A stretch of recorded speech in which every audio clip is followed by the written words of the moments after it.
자, 먼저 송호부군이라는 작품하고 나 이성신의 논두렁에서라는 작품 한번 살펴봅시다. 항상 얘들아 이게 나오면 너희가 항상 보기가 먼저 있는지 없는지를 항상 먼저 확인해 봐야 돼요. 알겠지? 그럼 32번에 보기가 있기 때문에 보기를 보고 먼저 본문을 들어가는 게 좋습니다. 알겠냐? 자, 먼저 보세요.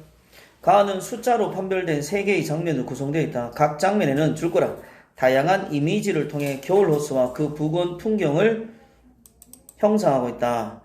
애상적 정서 동그라미치. 근데 그 풍경을 통해서 뭘 드러낸다고요? 애상이 뭐예요? 슬픔의 정서죠. 됐나? 어떤 슬픔의 정서가 나타난다. 자, 감각 찾고요. 알겠니? 알겠냐? 이미지가 감각적 이미지를 나타내잖아. 시각, 청각 이런 거 있잖아. 알겠니? 그걸 통해서 어떤 슬픔이 담긴 애상적인 것을 나타내고 있는지 한번 살펴보자. 그런 뜻이 되는 겁니다. 이해되겠니? 자, 그럼 살펴보도록 하겠습니다. 자, 김광규는 이미지즘 시를 많이 씁니다. 이미지를 중시하는, 그러니까 시각, 청각 이런 감각적 이미지 있지. 그런 거를 감각이 많이 드러나는 이미지를 많이 사용한다라는 것입니다. 알겠지? 그래서 이 김광진의 시에 보면 어떤 시각이나 이런 것들이 상당히 많이 드러납니다, 여러분들. 알겠죠? 그런 것들이 많이 드러나니까 여러분들이 잘 기억하기 바랍니다. 알겠나? 모르겠나? 알겠습니까? 자, 뭐를 보자고요? 이미지를 봐야 된다 그랬습니다. 알겠습니까? 이미지. 그러니까 이미지를 통해서 애상적 정서를 어떻게 연출하고 있는지를 찾아보자라는 것입니다. 이해되겠나? 자, 살펴보도록 하겠습니다. 양철로 만든 다리 하나 수면 위에 떨어지고, 자, 양철로 만든 이 뭐가 됩니까? 차가움의 이미지입니다. 알겠습니까? 양철이 철이니까 차갑잖아. 차가움의 이미지를 드러내는 것입니다. 양철로 만든 다리 하나 수면 위에 떨어지고, 그러니까 여기서는 차가움이니까 적어라. 이건 또 시각적인 양철로 만든 다리 수면에 떨어진 건 시각적 이미지가 되겠죠? 적어라. 쓸쓸함을 나타내는 것입니다. 알겠습니까?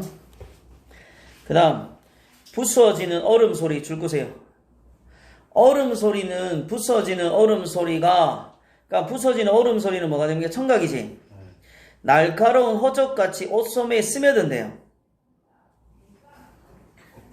시각이죠. 적어라. 그래서 얘는 청각의 시각화라는 공감각적 이미지가 사용된 겁니다. 호적같이 뭐가요? 호적같이 옷 속에 스며든다. 그 다음 날카로운 호적이니까 갇히니까 뭐가 되는 거야? 직유법이 되는 겁니다. 알겠지? 얼음 깨지는 소리가, 부서진 얼음 소리가 내 옷소매 속으로 스며든다 이런 뜻입니다. 알겠죠? 청각이니까 눈에 보이는 게 아니잖아. 눈에 보이는 것을 만들었으니까 공감각적 심상이라고 이야기를 하는 겁니다. 알겠지? 근데 고등학교에서는 일반적으로 감각의 전이라고 이야기를 하는 것입니다. 됐나 안 됐나? 됐죠? 그 다음 해맑은 밤바람 이마의 소리는, 그럼 이것도 뭐가 되는 겁니까? 촉각이 되겠죠. 해맑은 밤바람. 근데 해맑은 밤바람 이것도 결국 눈에 보이는 그 바람을 눈에 보이는 게 아니잖아. 눈에 보이는 것처럼 만들어 놓은 거죠. 시각화한 겁니다. 알겠습니까? 여울과 모래밭에 홀로 거니니까 어때? 쓸쓸함과 고독감을 드러내는 것입니다. 어디 아프냐? 홀로 거닐면 쓸쓸함과 고독감을 드러냅니다. 그 다음 노을에 빛나는 음모래 같이 직유법이 되겠죠. 그죠? 그럼 호수를 어디에 비유한 거예요? 음모래에 비유한 겁니다. 알겠습니까? 음모래 같이 호수는 한 폭이 화려한 꽃밭, 은유법입니다. 호수 이꼬로 뭐가 되는 겁니까? 꽃밭이니까 은유법이 됩니다. 그럼 여기서 호수는 달빛에 비친 어떤 성호 부근을 나타내겠죠. 그지? 여인 추억의 가지가지엔 여의다는 게 뭐예요? 외로운이라는 뜻이 되겠죠. 외로운 추억의 가지가지엔, 그러니까 여기서 외로운 추억을 나타내는 것입니다. 조각난 빈설이 눈부신 빛을 발하다. 그럼 여기서 빙설은 뭐겠어요? 얼음 조각이지. 얼음 조각이 다시 또 뭡니까? 적어라. 추억의 조각입니다. 그러면 얼음 조각이 거로 추억의 조각이니까 표현법은 뭐가 되는 거야? 은유법이 되는 겁니다. 알겠습니까? 자, 뭐가 된다고요? 은유법 꼭 기억하기 바랍니다. 됐니 안 됐니? 됐습니까? 자, 그 다음 또 볼게요. 2 봅시다. 2. 낡은 고양이의 허리띠 같이니까 이것도 뭐가 되는 겁니까? 그렇습니다. 직유법이 되는 것입니다. 알겠습니까? 직유법이 되는 것입니다. 그 다음 또 볼게요. 자, 그 다음 낡은 고양이 허리띠 같이 이건 뭘 비유한 거야? 강물은 이라고 되어 있으니까 강물을 허리띠에 비유하고 있습니다. 알겠습니까? 강물은 길게 얼어붙으니까 시각이고 겨울입니다. 얼어붙고 그 다음 또 봅시다. 얼어붙고 차창의 소리는 황혼 저 멀리 일부러 호흡을 느리게 해주는 겁니다. 알겠습니까? 자, 차창의 소리는 황혼 저 멀리 노을은 나으린 향수는 고향에 대한 그리움을 향수랍니다. 됐니? 나으린 향수처럼 줄 거라 희미한 날개를 펴고 있다. 뭐뭐처럼 날개를 폈으니까 뭐가 되니? 직유법이 됩니다. 직유법. 됐나? 직유법. 그럼 노을을 비유한 것 알겠지? 노을을 뭡니까? 노을이 날개를 폈다. 전부 다 감각적인 미가 나타나 있죠? 그 다음 또 보자. 앙상한 잡목잎 사이로 이것도 그럼 뭐야? 저거라 쓸쓸함이겠죠. 앙상하니까 뼈만 남아있잖아. 그지? 나무 잎은 없고 그러면 쓸쓸함을 나타내는 것입니다. 앙상한 잡목잎 사이로 한낮이 겨운 하늘이 투명한 기폭을 떨어뜨리고 한낮이 이것도 뭐예요? 기폭을 떨어뜨린다. 깃발 있죠? 하늘에 투명한 기폭을 떨어뜨리니까 이것도 시각입니다. 알겠습니까? 그치? 그 다음 푸른 옷을 입은 송아지 한 마리가 이거는 의인법이라 의인화가 될 수 있어요. 왜냐면 송아지가 옷을 입는 게 아니니까 의인화가 될 수 있고 푸른 옷을 입은 송아지가 조그만 그림자를 바람에 나부끼며 서글픈 얼굴 줄구세요. 송아지가 서글플 수 있어 없어? 감정이입입니다. 감정이입이다. 누가 지금 서글픈 거야? 화자가 서글픈 거다. 알겠지? 그래서 화자의 그 쓸쓸한 감정을 뭐하고 있다? 집어넣고 있다라는 것입니다. 이해됐습니까? 됐어 안 됐어? 됐죠? 그걸 나타내고 있습니다. 자, 그럼 문제 풀자. 1번. 가는 음성상징어를 사용하여서 음성상징어가 뭐야? 의성어와 의태어 같은 것들 음성상징어라고 이야기합니다. 알겠습니까? 알겠냐? 그럼 가에서는 음성상징어 찾아보세요. 의성어나 의태어가 사용된 거 찾아봅시다. 의성어랑 의태어 차이가 뭐였죠? 의성어는 소리. 예를 들면 개가 어떻게 짖어? 멍멍 이렇게 진다고 말하면 그거는 소리죠. 그 다음에 오리는 어떻게 걸어? 뒤뚱뒤뚱 걷잖아. 그러면 걷는 거니까 그건 태도가 되는 거니까 의태가 되는 거야. 소리는 의성, 의소, 태도, 의태. 됐나? 자, 음성상징어 없지? 네. 그럼 1번 지워. 가는 현재 시제. 시제라는 것은 시간 표현입니다. 알겠습니까? 네. 현재를 나타내는 말을 사용해서 상황이 주목하고 있다. 현재 있나 없나? 없어. 왜 없어? 있지. 저 음식 빛을 하다. 스며든다, 서있다 이런 건 현재 시제입니다. 알겠습니까? 네. 여러분 동그라미 쳐라. 3번 가는 화자와 청자는 대화하는 방식입니까? 혼자 독백하는 겁니까? 독백이죠. 3번 지워. 가와 달리 나는 시선이 원경에서 긍경. 이거는 뭐 더 봐야 되겠지. 나와 달리 가는 동일한 시어의 반복 찾아봐라. 없습니다. 시어의 반복 있나 없나? 없습니다. 없죠. 됐니? 됐나? 그래서 얘는 노을이란 단어가 있지만 이게 리듬감을 연출시킨다고 볼 수는 없어요. 그러면 답은 2번 아니면 4번에서 확인하면 되고 32번 풀어야 됩니다. 1에서 한 폭이 화려한 꽃밭에 표현된 호수의 모습에서 양철과 얼음이 환기되는 날카로운 차가운 힘이 연결되면서 겨울의 호수 되겠네요. 그 다음 달이 하나 수면 위에 떨어지는 모습은 겨울 호숫가의 홀로 거니는 화자의 상황과 마음의 쓸쓸한 정서를 드러내고 있다. 맞아 틀려? 맞는 말이 되는 것입니다. 알겠습니까? 그렇기 때문에 얘도 맞고 3번 강물과 노을은 낡은 고향과 향수의 이미지로 연결되면서 고향에 대한 그리움의 정서를 떠올리게 한다. 맞아요. 맞습니다. 희미한 날개를 펴고 있다. 이거는 뭡니까? 노을 지는 모습을 나타내는 것이고, 논두기에 서 있다와 연결돼서 송아지의 서글픈 얼굴이 드러나는 정서를 극복의 가능성이 아니죠.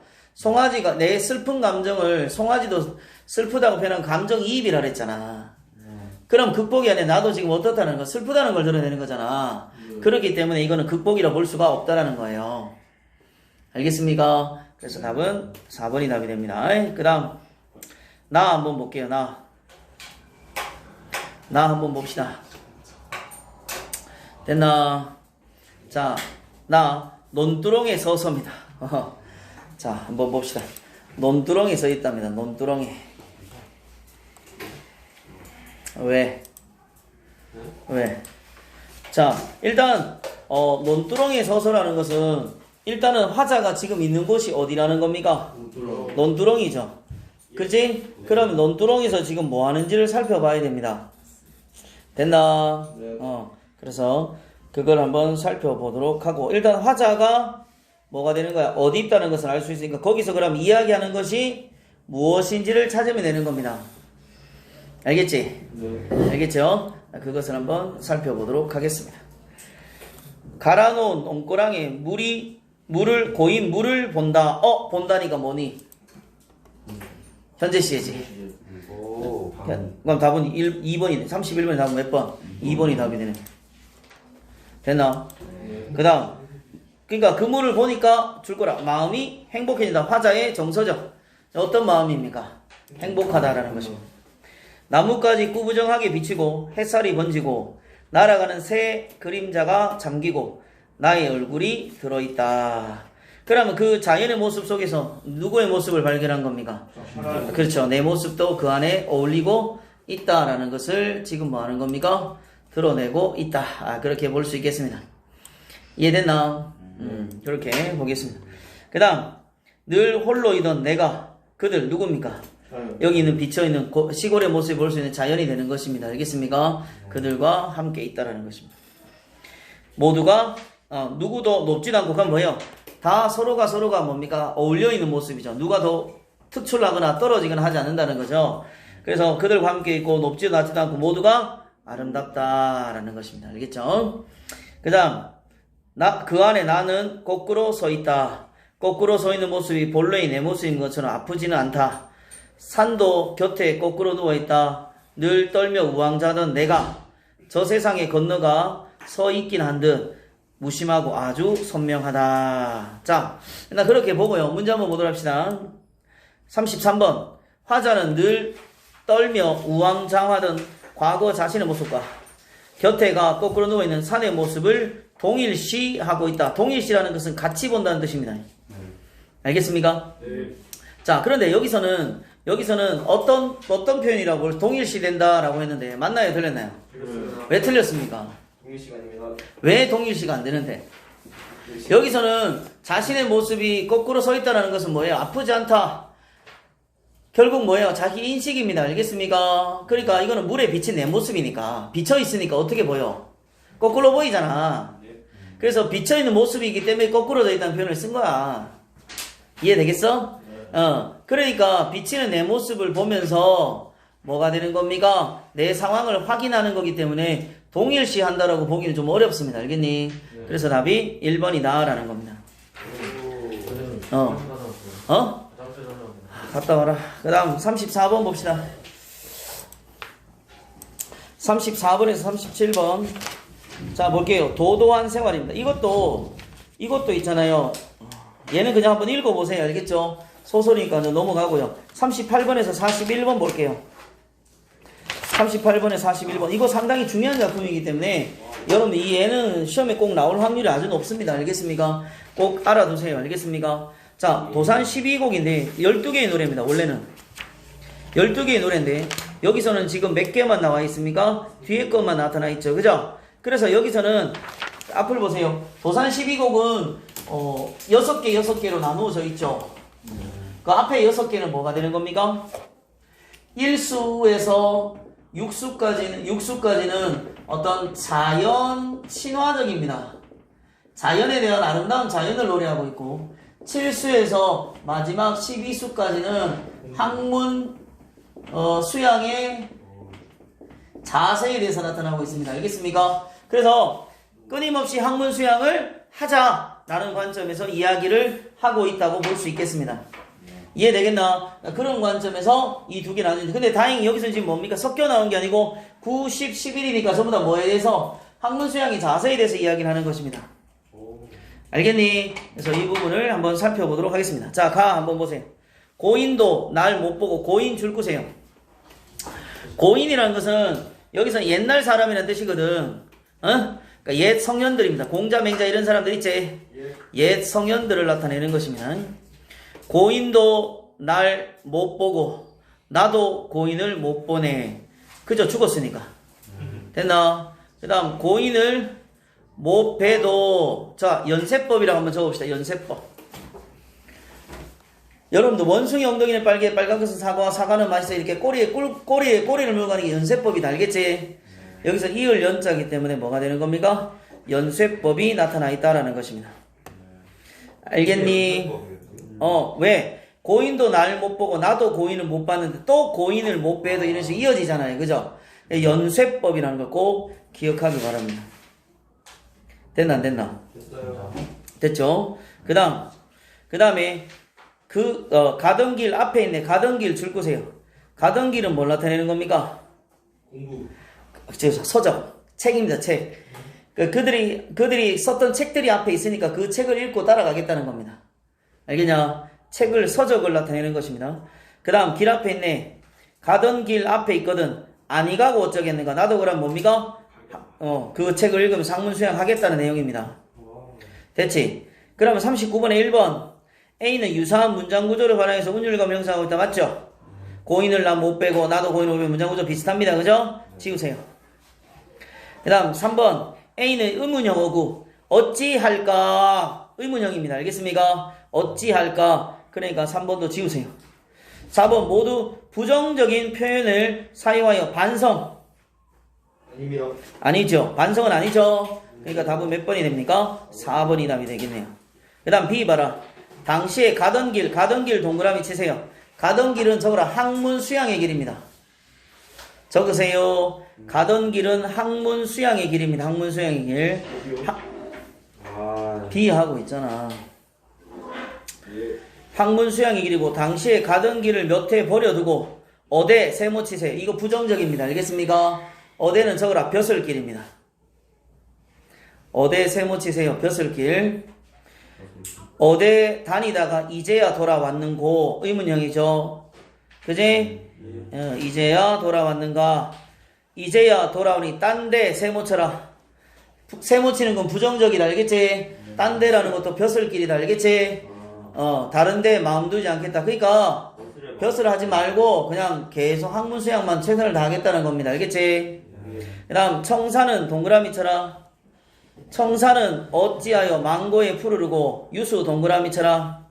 청산과 유수는 전부 다 자연입니다. 근데 적으세요. 여기서 이 청산과 유수의 가장 중요한 점은 뭐냐면 깨달음을 주는 대상입니다. 알겠습니까? 그러니까 여기서 자연은 아름다운 자연을 이야기하는 게 아니라 우리한테 뭘 주는 거야?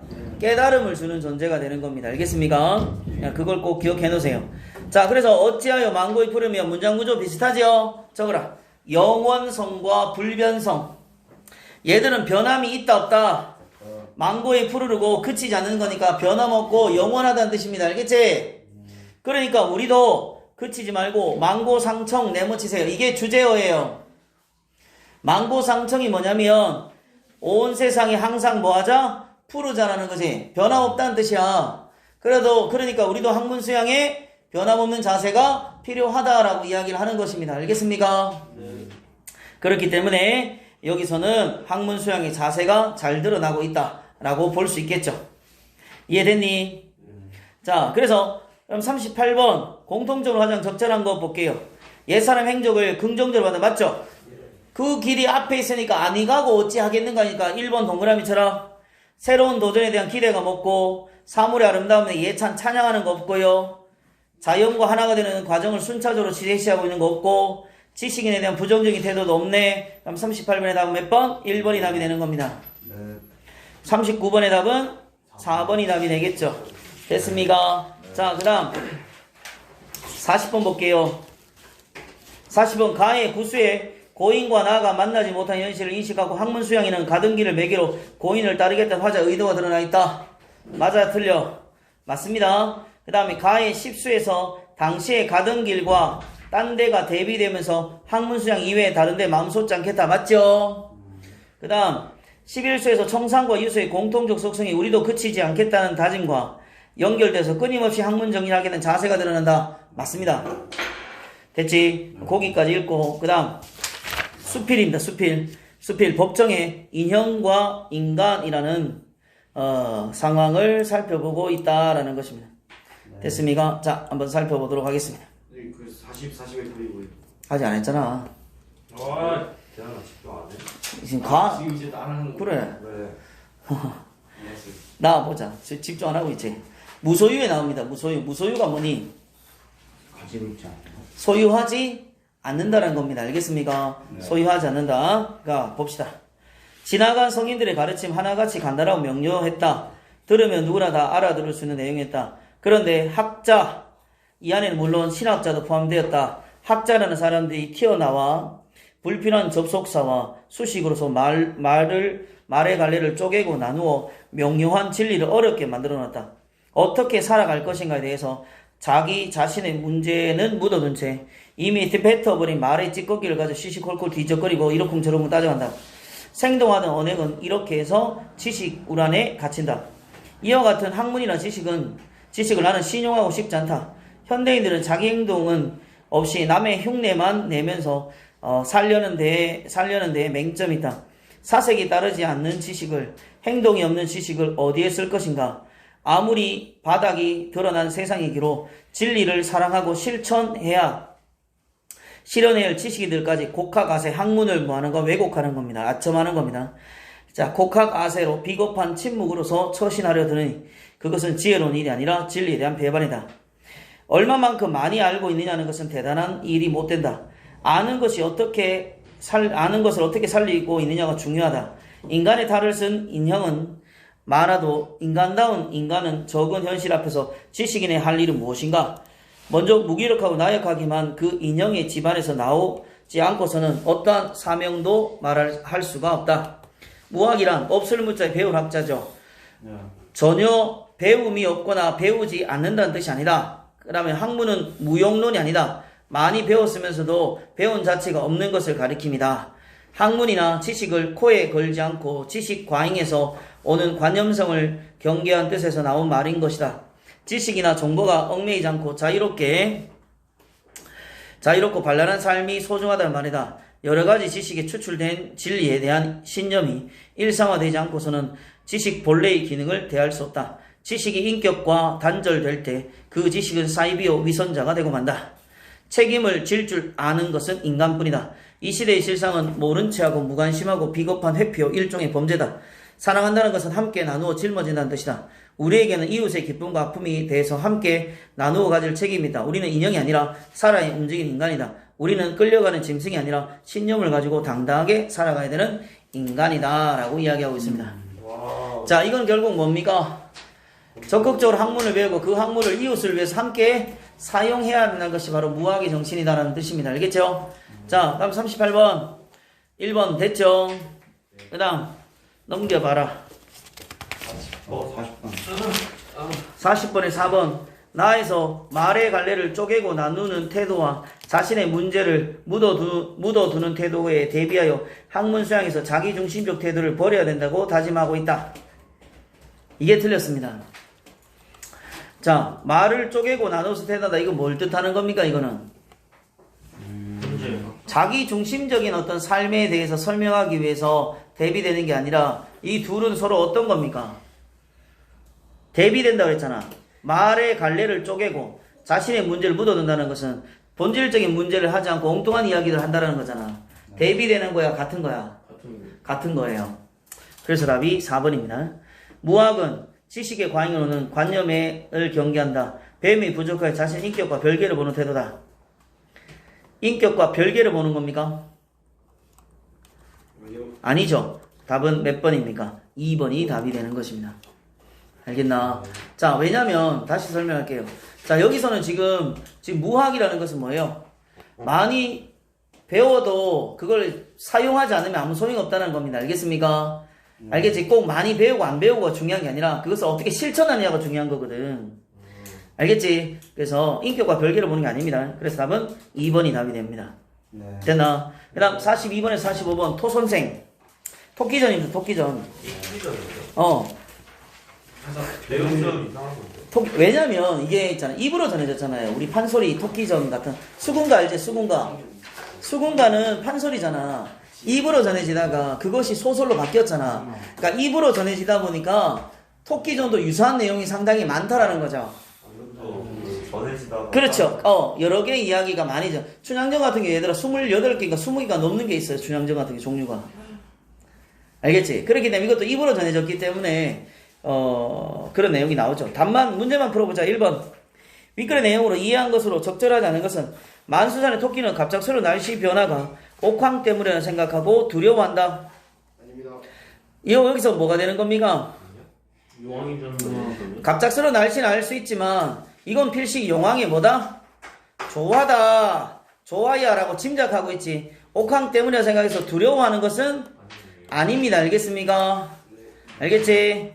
예, 그래서 뭐가 되는 것입니까? 답은 1번이 답이 되고요. 그 다음 A, B의 내용. 적절하지 않은 것은 무엇인가? A와 B는 모두 자신의 내력을 요약하여 진술하고 있다. 비유적인 표현을 자신의 사회 고난에 처해 있음을 드러내고 있다. 자, A에서 비유적인 부분이 어떤 부분이 나옵니까?